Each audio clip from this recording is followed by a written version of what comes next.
So you went up to Somalia. What was that all about, Siggy?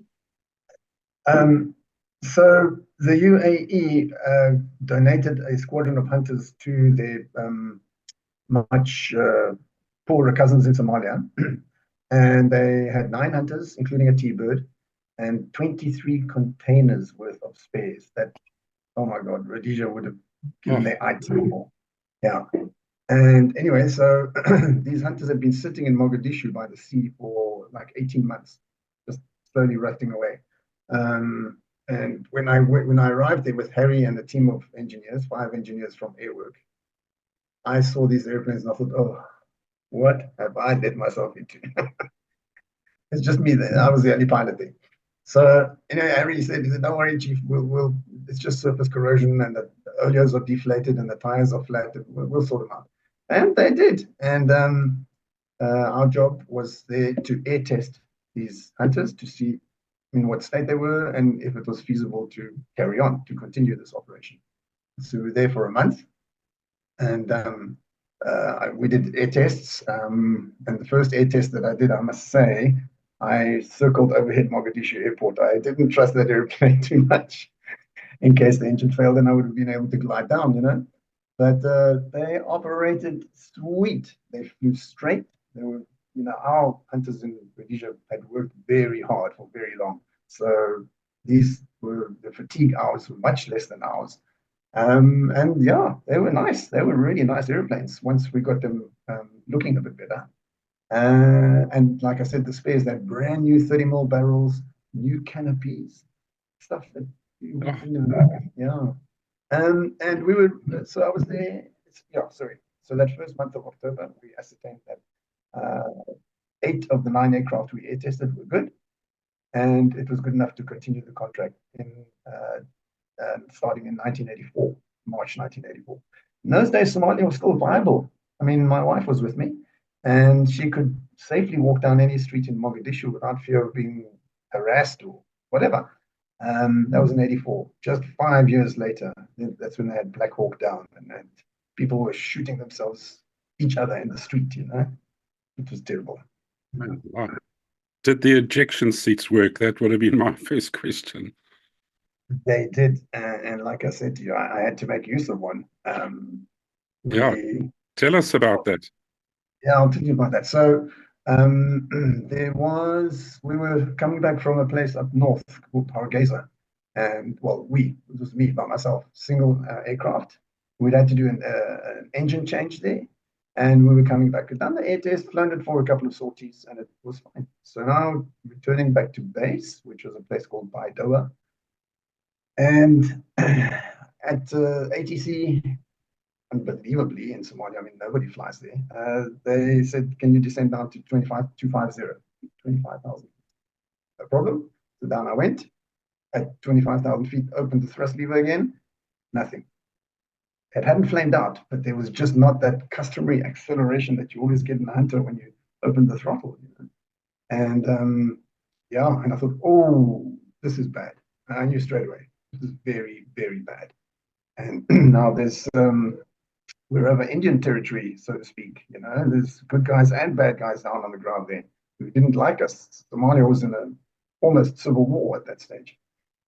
And anyway, so I could see with the RPM that I had then, I was going to be able to glide to the airfield. Sorry, I jettisoned everything on the wings, so glide better to get a better range. And I thought, this is going to work. It's going to work. I'm not touching that throttle. I don't want to make it worse. And was gliding slowly, slowly, and then I was watching that RPM needle and just slowly, slowly started winding down. And then I tried everything. I tried to bypass the engine-driven pump, yeah, but there was nothing doing. And like 2 minutes later, the engine actually failed. And then I knew I'm going to have to eject. And I've always been wary of that ejection seat. Tony, new seats are rocket assisted, they're rocket powered. So although it's a very rapid acceleration, those old ones was just a huge cartridge, like a really big kick up the bum. And I knew it was going to hurt me because I was little. I weighed 65 kgs then. Oh, Not anymore. And anyway, so water is the principal problem in Somalia because it's semi-arid desert. And I saw a place where there's some numerous water pools. I thought, okay, this is punched out. And straight away, I felt this. Two things. First of all, the canopy didn't jettison cleanly. It jettisoned on one side, caught the airflow, and then hit me on the visor and the mask, and then it ejected or it left. Now the seat can't fire until the canopy is left. So fortunately, it left. Then 1 second later, I went, and I felt this excruciating pain in my back, and I actually blacked out. And I remember the sequence is so vivid in my memory. I remember coming around, spinning, and there's a drogue chute that stabilizes you before the main chute opens. And it stabilized, and out came the main chute, lovely and round and full. I thank Johnny Shonkin, he was the parachute backer. And then, but my back was so sore. Landed uneventfully, and the chute dragged itself over a small thorn bush, which gave me some shade. And I was kind of lying there, getting my stuff together, thinking, why have I got pain? I've got all these pains inside my stomach. And I thought previously a guy called Ray Hughes had ejected from an Impala, and he had similar things like this. And he was helping his student who had broken his leg, and suddenly he collapsed with huge pain in his stomach, and his spleen had ruptured. Yeah. Now, I didn't know what was going on. And I thought, oh, I'm done for. And in those days, I used to smoke, so I made myself as comfortable as possible, pulled out a medicine, lit up, and said my fond farewells to my family.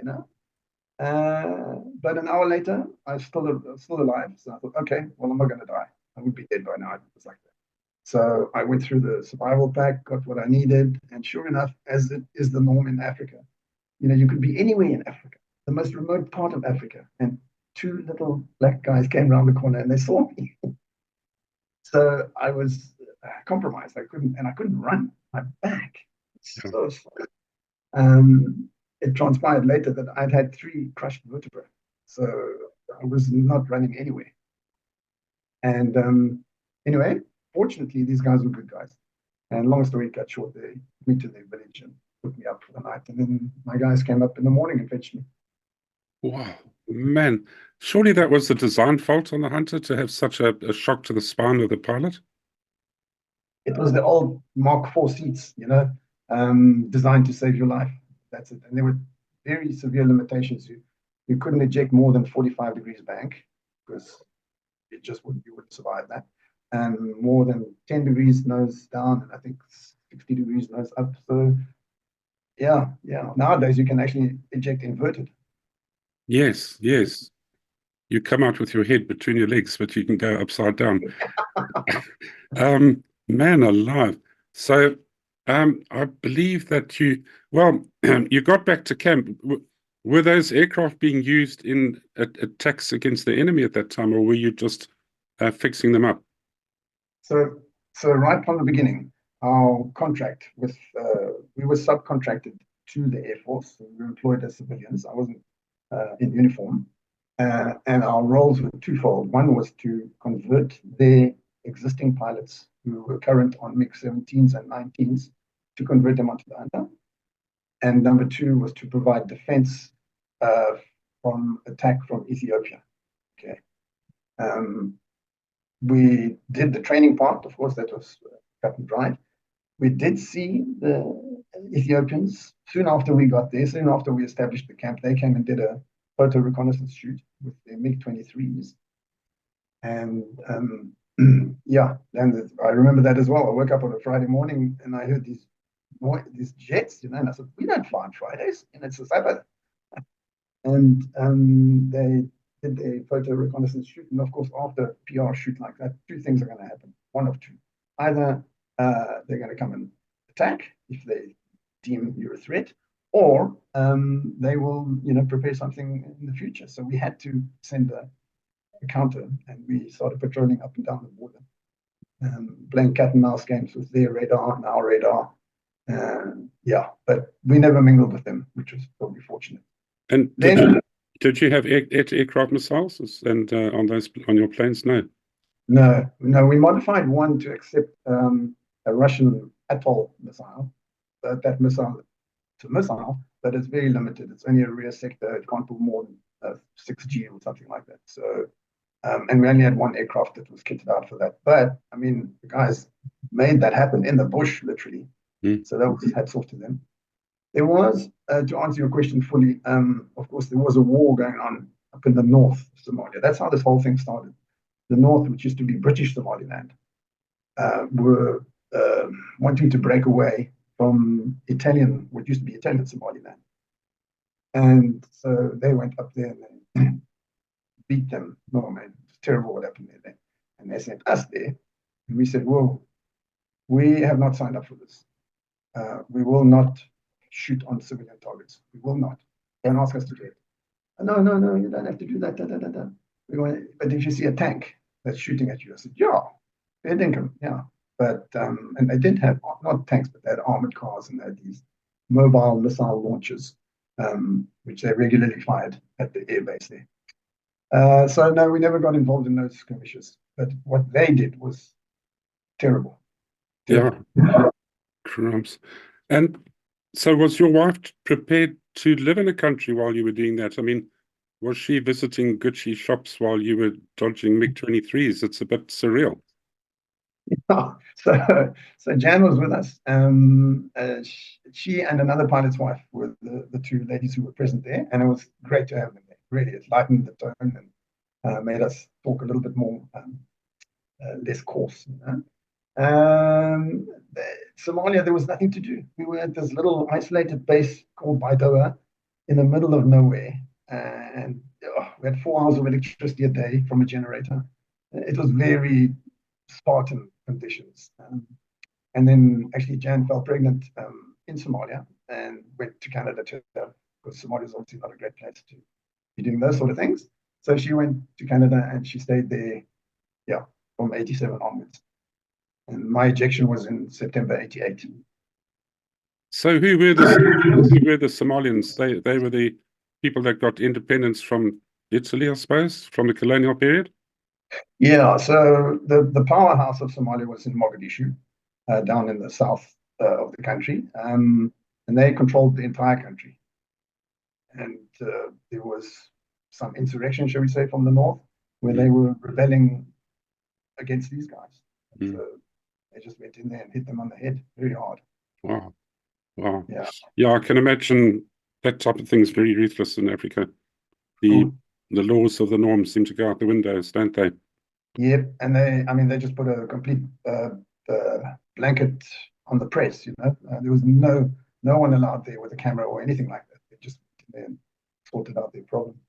And I think you told me offline that you actually collided with another aircraft. When did that happen? I did, and I think this was my most lucky moment. I know I've had many in my aviation career, and so this was back in Rhodesia now, or Zimbabwe. Was in July 81. Yeah, July 81. So we were doing a big combined squadron exercise. So it was going to be hunters, lynxes, helicopters, to meet up at Katanga, and we were doing a simulated strike at Katanga firing range. The hunters would do the dawn strike, followed by the lynxes and the 7th Squadron helicopters. So that was the plan. 3 pairs of hunters. We were second pair, Jeff Oborn and myself. He was leading. And night takeoff. So we don't do a formation takeoff at night. We do a 7-second stream. So leader goes off. 7 seconds later, you release your brakes and you follow. And how the join up occurs is the leader throttles back when he gets to 1,000 feet to 7,600 RPM, which is like max continuous, and he reduces speed to 300 knots, or he maintains 300. Now you closing in. I mean, you from the moment you get airborne, you're not taking your eye off his tail light, which is what? A white tail light. What color are the stars? White.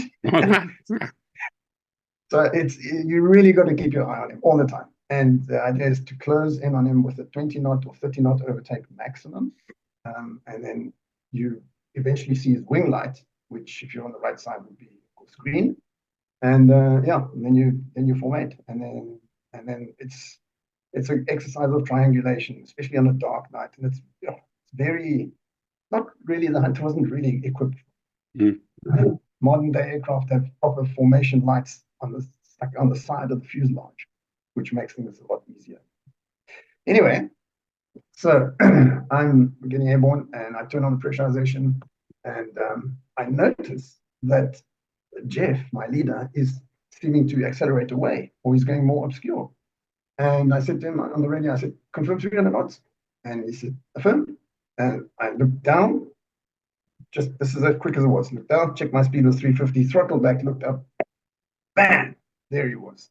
Wow. And oh boy, we were so lucky in so many ways, and I'll explain. So my left wing went under his right wing and tore off everything from his wing and tore off everything from my wing, which included a full rocket pod, a pod of rockets, and a full 230-gallon fuel tank. Fortunately, Tony, and I say this, they were full, those tanks. If they'd been half empty, of course, the fuel air, it would have just exploded with that impact, and we would not be here today. Neither of us. Anyway, that did not happen, but there was a humongous impact, and I instinctively, I don't remember doing this, but I think as I saw him instinctively, I banked to the right, which flicked him onto his back and me going down here. He saw that the sun was just starting to come, false dawn, and he saw me diving away towards the ground. And this was, we were probably about 9,000 feet, but very soon after takeoff. And yeah, so right now I'm in the aircraft. I've lost the electrics. I've lost my speed because the pitot head, which measures the speed, is pointing backwards from the impact. So I've got no lights, no radios, no nothing, no way of controlling fuel, nothing, because in the Hunter, as many aircraft, it has these things called inertia switches. And in the event of an accident on the ground, they isolate all the electrics as a fire prevention thing.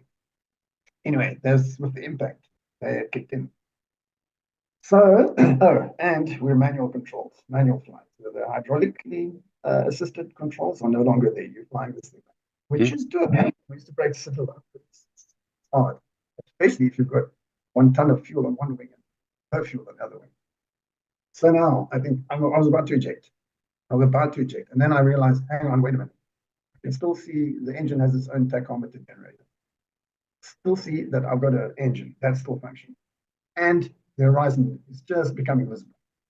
So I got it straight and level, and I thought, I can control it. It's heavy, but I can control it. But I don't know the speed, so I'm just putting the throttle where I would normally have it, you know.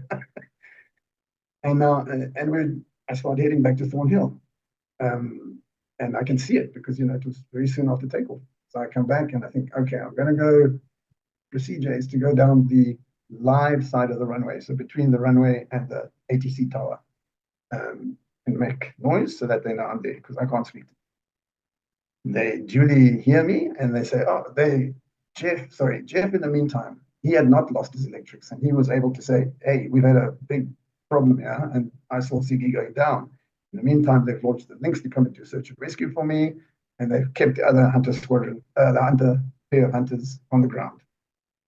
I come back, they hear me, they give me a green flare, and I've got one approach only. We've got one shot at this. I can't mess it up.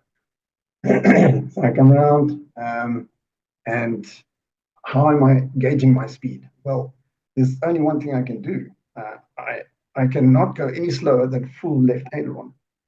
You know, anything slower than that, and then I won't be able to control it. So that's how I'm judging my speed. I don't know what it is. It could have been 150 knots and anyway, so I did that, and managed to keep it steady, put it on the ground, shut down the engine. So what was your gift from your fellow pilots? In the army, if we did something stupid, you had to walk around with the toilet seat over our neck for a while. What did they give you? Well, first of all, I up to then, I was convinced that I'd killed Jeff Oakmont. I thought he was toast. And only when the squadron, the OC Flying Wing, which was Hugh Slatter, he came and picked me up in the car, and he had a radio in his car, and I heard his voice, and I said, "Is that Jeff?" "Yes, yes, yes." "He's alive." "Yes." I said, "Oh, jeez, man." Oh man, then I just kind of broke down a little bit, and then yeah, and afterwards, yeah, they gave me a hard time for a long time. I'm sure it could happen to anybody, and maybe the ground staff could have put some bright orange lights on the back of planes after that. Who knows? But Yeah, but actually, there was a board of inquiry, of course, and what was ascertained is that when I put the pressurization on, because of the atmospheric conditions that night, I mean, it was a clear sky, no cloud. The canopy had misted up on the inside, but I couldn't see that. It's dark. ah, I couldn't understand why he was getting more and more yeah, obscured. And so they just deemed that it was not negligence, but it was an error of judgment. didn't the dashboard lights, cockpit lights, become an obstruction flying at night? Didn't they reflect off the inside of the canopy and obstruct your view a bit? You turn them right down. Oh, You turn the luminescence right down. because President Bush in the Second World War was a pilot, and he Yeah, went he was. on a mission, and the only way he could find the aircraft carrier was when he had a power failure inside, and the lights in the cockpit went out, and then he could see the wake of the aircraft carrier down below. But if the lights had been on, he would have flown right past it and probably never had George Bush 3 or 2 or 15. So Yeah.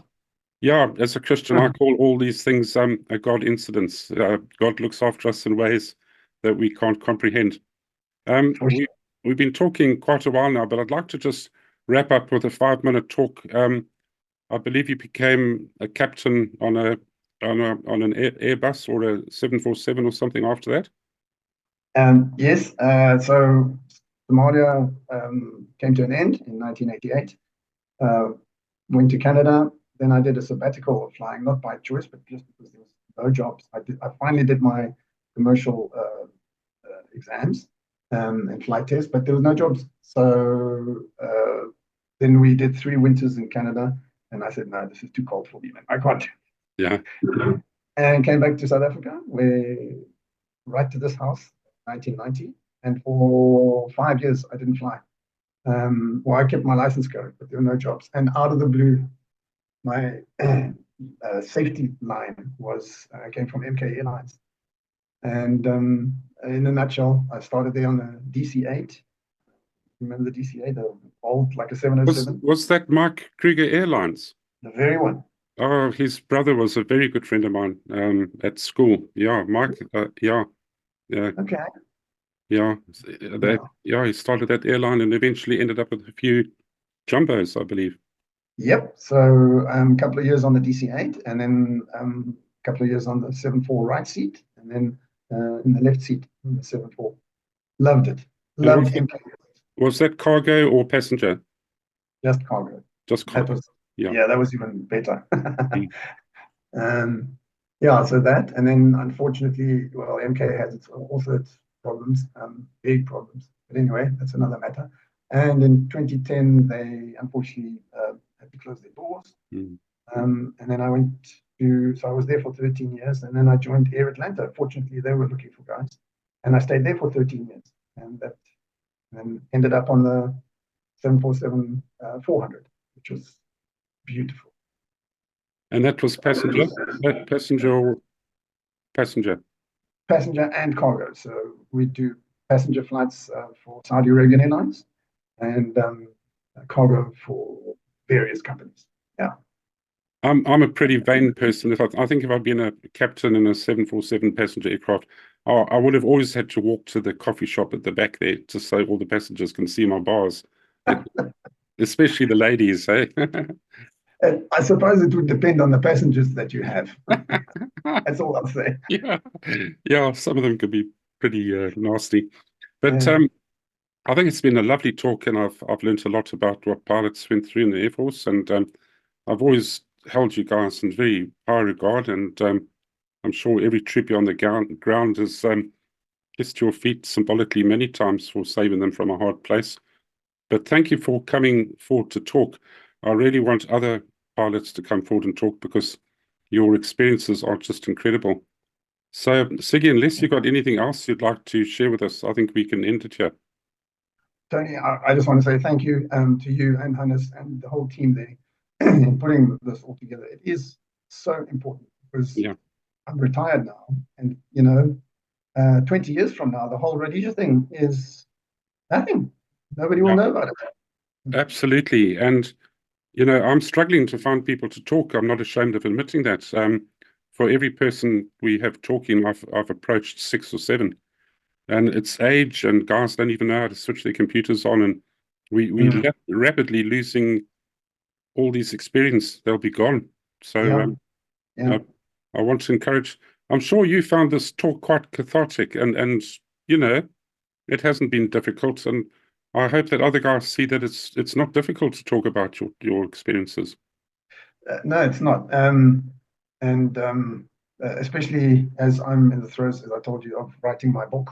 So it's all in my mind. Yes. I look forward to that. Have you given the book a title yet? I think so. I mean, I have, and I think this is the one that is going to be, and it's called A Boy from Bukavu. Excellent. Excellent. Yeah. Something different. The picture on the cover is always important because that's what draws you into the title. Yeah. I've published 3 books. So I'll have a chat to you privately about how to self-publish. It's relatively easy, but it takes a bit of figuring out, but you'll get there. Thanks very much, Tony. Much appreciated. And this has been very enlightening. Good. Thank you. Okay. Thanks again. Bye-bye. Cheers now. Bye.